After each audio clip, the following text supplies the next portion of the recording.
may kapre. Pero hindi ako naniniwala. Kahit na ang katiwala nung una ay siya mismong hindi naniniwala, ay pinagpakitaan ito. At magmula noon, siya'y nagbigay patunay sa atin ng kung anong kababalaghan at kakilakilabot na nagbabantay sa bahay ni General Emilio Aguinaldo. Nung tabako siya, kaharap niya ang kawa. Yun. May puno ng malaking dito.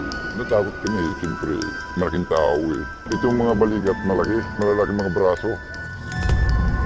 At alam mo bang hindi lang isang beses itong nagpakita para kumpirmahin pa at patunayan sa atin na talagang siya ay tunay na naroroon, ay 2 beses pa itong nagparamdam at nagpakita kay Mang Patricio.